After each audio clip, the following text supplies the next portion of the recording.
नमस्कार Maharashtra, good morning, सुप्रभात. मी निकिता पाटील आणि आपण पाहताय TV9 मराठी. सुरुवातीलाच महत्त्वाच्या 100 घडामोडींचा वेगवान आढावा आपण घेऊयात. पाहूयात सुपरफास्ट 100.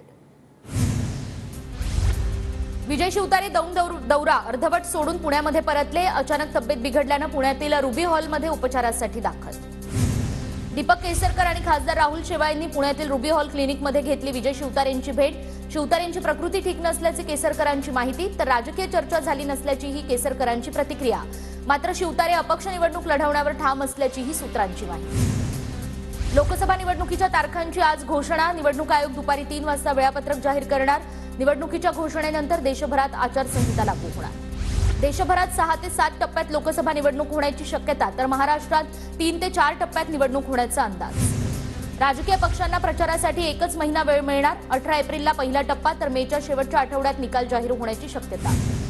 महाविकास आघाडीतील 42 जागांचं वाटप निश्चित. 6 जागांवरील चर्चा अंतिम टप्प्यात, सूत्रांची माहिती. 17 मार्च नंतर महाविकास आघाडीचं जागा वाटप जाहीर होण्याची शक्यता, तर वंचितबाबतही रणनीती ठरल्याची माहिती. मवियाकडून वंचितला 4 जागांचा प्रस्ताव. वंचितनं महाविकास आघाडीच्या प्रस्तावावर त्यांचा निर्णय कळवावा, खासदार संजय राऊतांचं वक्तव्य. निवडणुकांसाठी आमची पूर्ण तयारी. आचारसंहिता लागत असेल तर चांगली गोष्ट, विजय वडेट्टीवार यांचं वक्तव्य. तर राहुल गांधींच्या सभेला कुठेही अडचण येणार नसल्याचं वडेट्टीवारांचं विधान. महाविकास आघाडीमध्ये जागा वाटपावरून कोणताही तिढा नाही. महाविकास आघाडीचा फॉर्म्युला तयार असल्याची नाना पटोले यांची माहिती. तर राहुल गांधींच्या सभेचं आंबेडकरांना निमंत्रण दिलं असल्याची पटोलेंची माहिती. भाजपकडून महायुतीच्या प्रचाराचं मेगा प्लॅनिंग सुरू. महाराष्ट्रात महायुतीच्या उमेदवारांसाठी मोदी, शहा आणि योगींच्या सभा होणार. सभांच्या नियोजनासाठी महाविजय 2024च्या बैठकीत चर्चा. काँग्रेसची भारत जोडो न्याय यात्रा आज मुंबईमध्ये दाखल होणार. न्याय यात्रेच्या माध्यमातून राहुल गांधींचा धारावीमध्ये रोड शो. संध्याकाळी बाबासाहेबांना चैत्यभूमीवर अभिवादन करणार. राहुल गांधींची भारत जोडो न्याय यात्रा भिवंडीमध्ये दाखल. धर्मवीर आनंद दिघे चौकात राहुल गांधींचं जंगी स्वागत. भारत जोडो न्याय यात्रेच्या मुंबईतील सांगता सभेत इंडिया आघाडीची एकजूट दिसणार. उद्याच्या सभेत उद्धव ठाकरे, शरद पवार, अखिलेश यादव आणि तेजस्वी यादवांसह 15हून अधिक मित्र पक्षांचे प्रमुख उपस्थित राहणार. सासवडमधील सभेनंतर अजित पवार आणि माजी मंत्री दादा जाधवराव यांच्यामध्ये भेट. लोकसभा निवडणुकीच्या पार्श्वभूमीवर भेट झाल्याची माहिती. दादा जाधवराव यांच्याकडून अजित पवारांना मदतीचं आश्वासन. तर अजित पवार गटातील रवींद्र पाटील यांनी शरद पवारांची भेट घेतली. रवींद्र पाटील हे अजित पवारांच्या राष्ट्रवादीचे प्रदेश सरचिटणीस. मात्र मी अजित पवार यांच्यासोबत असल्याची रवींद्र पाटील यांची प्रतिक्रिया. पैशांचा वापर करून शिवसेना आणि राष्ट्रवादी पक्ष फोडण्यात आले. काँग्रेसचे नेते राहुल गांधी यांचा आरोप. तर निवडणूक आयोग, ईडी आता भाजपचे हत्यारं बनलेत. भाजपचं सरकार गेल्यावर सर्वांवर योग्य कारवाई करणार, राहुल गांधींचं वक्तव्य. योद्धा गुडघे टेकत नाही तेव्हा त्याला बदनाम करण्याचा प्रयत्न होतो. खासदार अमोल कोल्हेंचा नाव न घेता अजित पवार गटावर निशाणा. जयंत पाटलांबद्दल शंका निर्माण करणं चुकीचं असल्याचंही कोल्हेंचं वक्तव्य. वसंत मोरेंनी घेतली संजय राऊतांची भेट. सामना कार्यालयात राऊतांशी चर्चा. तर पुण्यामध्ये वॉशिंग मशीन नको, वसंत मोरेंची प्रतिक्रिया. पुण्यातील स्थानिक काँग्रेस नेत्यांशी चांगलं ट्युनिंग. काँग्रेसमधून सुद्धा माझ्याविषयी चांगला विचार होऊ शकतो, मोरेंचं सूचक विधान.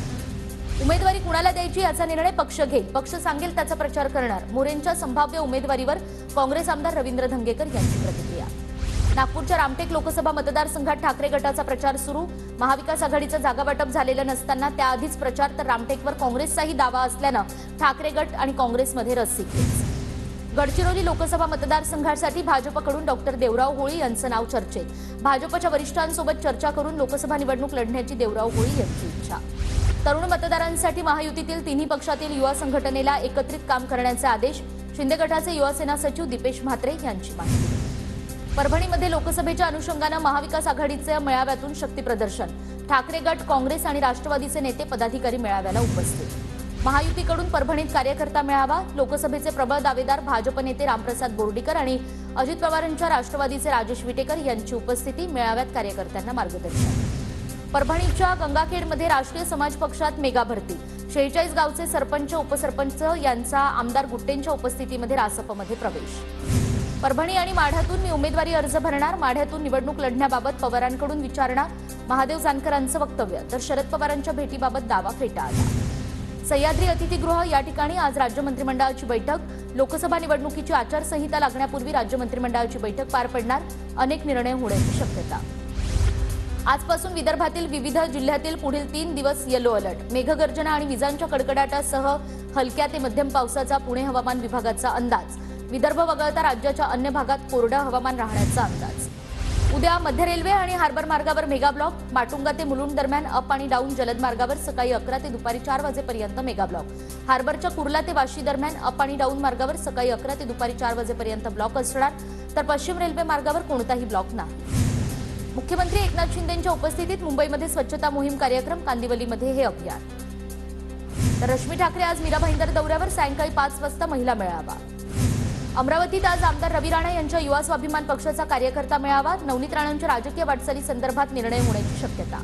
ठाकरे गटाकडून अरविंद सावंतांना दक्षिण मुंबईतून लोकसभा लढण्याची पुन्हा संधी, उद्धव ठाकरेंकडून उमेदवारी जाहीर। छत्रपती संभाजीनगर जागेचा ठाकरे गटातील तिढा सोडवण्याचा प्रयत्न, चंद्रकांत खैरेंची उमेदवारी जवळपास निश्चित, मात्र अंबादास दानवेही इच्छुक। राणांच्या युवा स्वाभिमान पक्षाचं केंद्रीय निवडणूक आयोगाला पत्र, कमळ चिन्हाऐवजी दुसऱ्या चिन्हाची राणांकडून चाचपणी।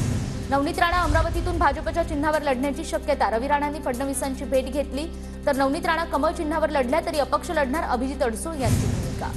अमरावतीमध्ये उमेदवार जाहीर करण्याआधीच आनंद अडसूळांचा प्रचार सुरू, धनुष्यबाण चिन्ह आणि महायुतीच्या नेत्यांचे फोटो लावून हा प्रचार। अमरावतीनंतर राजापेठ चौकात नवनीत राणांविरोधात बॅनरबाजी, मोदीजी आपसे बेर नहीं, राणा तेरी खेर नहीं, मी अमरावतीकर, नवनीत राणांविरोधात अज्ञातांची बॅनरबाजी। पंतप्रधान नरेंद्र मोदींचं जनतेला उद्देशून पत्र, मोदींच्या पत्रात सर्वसामान्यांसाठी केलेल्या योजनांचा उल्लेख, मला विश्वास आहे येत्या काळात आम्हाला आपला सहयोग मिळेल, पत्रातून मोदींचं आवाहन। भाजप खासदार संजय काका पाटील यांच्या उमेदवारीला भाजपच्याच माजी आमदाराचा विरोध, माजी आमदार विलासराव जगताप यांच्याकडून विद्यमान खासदारांना विरोध। कोल्हापूरचे शिवसेना खासदार संजय मंडलिक बंडाच्या तयारीत असल्याची चर्चा, मंडलिक गटाचा कोल्हापुरात मेळावा, उमेदवारी मिळाली नाही तर अपक्ष लढा, कार्यकर्त्यांचा आग्रह। तर कोल्हापुरात शाहू महाराजांच्या प्रचारासाठी संभाजीराजे मैदानात, संभाजीराजेंकडून कोल्हापुरातल्या आजरा चंदगडमध्ये भेटीगाठी, महाराजांच्या उमेदवारीच्या अधिकृत घोषणेआधीच प्रचार सुरू। पवारांनी बीड 20 तारखेला मतदारसंघाची बैठक बोलावली, बजरंग सोनावणेंचा शरद पवार गटात पक्षप्रवेश होण्याची शक्यता, पंकजा मुंडेंविरोधात बजरंग सोनावणे लढणार असल्याची चर्चा। पुण्यातील भीमाशंकर मंदिरासह 71 मंदिरांमध्ये ड्रेस कोड लागू करण्याचा निर्णय, त्यामुळे राज्यात 528 मंदिरांमध्ये ड्रेस कोड लागू। मुंबईमध्ये 12 उड्डाणपुलांसह भुयारी मार्गांचं दुरुस्तीकरण होणार, पालिकेकडून अंदाजित 23 कोटी 68 लाख रुपयांचा खर्च। मुंबईमध्ये रेलनीरऐवजी 13 कंपन्यांच्या बाटलीबंद पाण्याच्या विक्रीला रेल्वेची परवानगी, रेल्वे स्थानकात भारतीय रेल्वेच्या रेलनीरच्या बाटल्यांचा तुटवडा। केएमटीमध्ये सवलतीचं तिकीट देताना वाहकांची तारांबळ, महिलांना 50% सवलत आणि ज्येष्ठ नागरिकांना मोफत तिकीट देण्याच्या योजनेत पहिल्या दिवशीच गर्दीमध्ये कर्मचाऱ्यांची त्रेधातिरपी। मुंबईतील ज्येष्ठ नागरिकांचा लोकलचा प्रवास सुखकर होण्याचा मार्ग मोकळा, मध्य आणि पश्चिम रेल्वेवरील लोकलच्या एका मालडब्यामध्ये बदल करून सुधारित डबा ज्येष्ठ नागरिकांसाठी राखीव ठेवण्याच्या प्रस्तावाला मंजुरी। नवी मुंबईमध्ये मेडिकल कॉलेजमध्ये ऍडमिशनच्या फसवणुकीत वाढ, फसवणूक झाल्यास थेट संपर्क साधा, पोलीस उपायुक्त पंकज डहाणे यांचं आवाहन। भांडूप पंपिंग स्टेशनजवळील खाडी परिसरात फ्लेमिंगो पार्क उभारणार, केंद्र सरकारकडून प्रस्ताव मंजूर। केडीएमटीच्या बसमधून आता ज्येष्ठ नागरिकांना मोफत प्रवास आणि महिलांना 50% तिकीट सवलत, निवडणुकीच्या पार्श्वभूमीवर प्रशासनाचा हा निर्णय। तर अनेक महिने बंद असलेली स्वारगेट ते गुंजवणे राजगड पायथा ही एसटी सेवा पुन्हा सुरू, वारंवार केलेल्या पाठपुराव्याला यश, ग्रामस्थांसह विद्यार्थ्यांनाही दिलासा। पनवेल शहरावर 1300 सीसीटीव्ही कॅमेऱ्याची नजर, पालिकेकडून कॅमेरा आणि नियंत्रण कक्षासाठी तब्बल 120 कोटींचा निधी। लसणाची आवक वाढल्यानं दर घसरले, एपीएमसी मार्केटमध्ये 100 ते 150 किलो रुपयांनी लसणाची विक्री। पुण्याच्या भोरमधील नीरा देवघर कालव्याच्या गळतीनं पाण्याचा अपव्यय, कालव्यालगत असणाऱ्या गावातील शेतांमध्ये पाणी साचलं, पाटबंधारे विभागाचं मात्र दुर्लक्ष। पुण्यातील पिंपरी महापालिकेचा कारभार आता पेपरलेस होणार, आयुक्त शेखर सिंग यांच्या हस्ते जीएसआय सक्षम ईआरपी प्रणालीचं अनावरण, कार्यप्रणालीनुसार पालिकेच्या विविध 35 विभाग। अंबरनाथकरांची वाहतूक कोंडीतून मुक्तता होणार, ठाण्याच्या अंबरनाथ शहरातील वाहतुकीला ग्रीन सिग्नल मिळाला, अंबरनाथ नगरपालिकेकडून शहरात वाहतुकीची समस्या सोडवण्यासाठी 10 ठिकाणी सिग्नल यंत्रणा बसवण्यात आल्या। उल्हासनगरच्या पुनर्विकासाचा मार्गही मोकळा, उल्हासनगर शहरातील अनधिकृत विकास कामं फक्त 10% भोगवटा शुल्क भरून नियमित होणार, उल्हासनगर शहरातील लाखो नागरिकांना दिलासा। साताऱ्यातील कराड शासकीय कृषी महाविद्यालयास 10 हेक्टर जमीन हस्तांतरणाचे आदेश, पृथ्वीराज चव्हाणांच्या प्रयत्नांना यश। भंडाऱ्यात नवीन पाणीपुरवठा योजनेचा शुभारंभ, सुनील मेंढेंच्या प्रयत्नांना यश, आमदार नरेंद्र भोंडेकर यांच्याकडून आणि मेंढेंकडूनही जलपूजन। भंडाऱ्याच्या लाखनीमध्ये पिंपळगाव सडकमध्ये भीषण पाणी टंचाई, ग्रामपंचायतीचं तहसीलदार आणि जलजीवन प्राधिकरणाला पाण्यासाठी सापडं। अकोल्यातील सीताबाई महाविद्यालयाच्या राज्यशास्त्राच्या विद्यार्थ्यांनी जिल्हाधिकारी कार्यालयाची भेट घेतली, कार्यपद्धती जाणून घेतली, जिल्हाधिकाऱ्यांसोबत विद्यार्थ्यांचा संवाद। कल्याण डोंबिवलीतील परिसरात महावितरण कार्यालयाची मोठी कारवाई। वारंवार सूचना करूनही वीज बिल न भरणाऱ्या 9,000 ग्राहकांचा वीज पुरवठा। नागपूरच्या तहसील पोलीस स्टेशन हद्दीत अमरावतीच्या युवकाकडून 7 वाहनांची तोडफोड, नागरिकांकडून तरुणाला चोप। नवी मुंबई महापालिकेच्या विविध प्रकल्पांचं भूमिपूजन आणि लोकार्पण। मुख्यमंत्री एकनाथ शिंदेंच्या हस्ते भूमिपूजन आणि लोकार्पण। आमदार गणेश नाईक यांच्याकडून ऐरोलीतील छत्रपती शिवाजी महाराज पुतळ्यासाठी 50 लाखांचा निधी। पुण्यामध्ये मनसेची बॅनरबाजी। कात्रज मनसेचा बालेकिल्ला होता आणि राहणार। वसंत मोरे कात्रज भागात मनसेचं काम पाहत होते। वसंत मोरेंनी पक्ष सोडल्यानंतर मनसेकडून मोरे। दादर पंढरपूर एक्सप्रेस आता सांगली मार्गे साताऱ्यापर्यंत धावणार। पुण्याहून साताऱ्याला जाणाऱ्या प्रवासी। मुंबईमध्ये पुन्हा पाणी कपात। 24 एप्रिलपर्यंत मुंबईसह उपनगरात 5% पाणी कपात। पिंपरी चिंचवडमध्ये पुन्हा एकदा वाहनांच्या तोडफोडीची घटना। 10 ते 15 जणांच्या टोळीकडून बिजलीनगर परिसरातील वाहनांची तोडफोड। 5 ते 6 वाहनांचं नुकसान। कोयते दाखवून दहशत माजवण्याचा प्रयत्न। धुळे जिल्ह्यासाठी 9,76,00,000चा टंचाई आराखडा। यंदा एप्रिल ते मे महिन्यात 302 गावं आणि 39 वाड्यांना टंचाईची झळ बसण्याची शक्यता।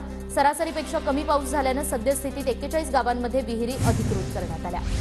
धुळे कृषी उत्पन्न बाजार समितीपेक्षा खासगी कृषी उत्पन्न बाजार समितीमध्ये कांद्याला चांगला दर।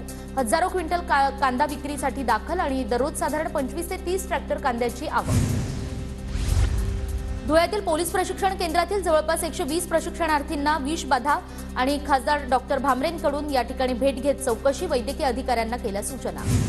लोकसभा निवडणूक प्रक्रिया सुलभपणे पार पाडण्यासाठी नोडल अधिकाऱ्यांनी एकमेकांशी समन्वय राखावा। धुळ्याचे जिल्हाधिकारी तसंच जिल्हा निवडणूक अधिकारी अभिनव गोयल यांच्या सूचना। धुळे लोकसभेसाठी महाविकास आघाडीच्या वतीनं जागेची घोषणा होत नसल्यानं जिल्हावासियांचे उमेदवारावर लक्ष, तर काँग्रेसच्या वतीनं डॉक्टर तुषार शेवाळे यांचं नाव आघाडीवर असल्याची माहिती।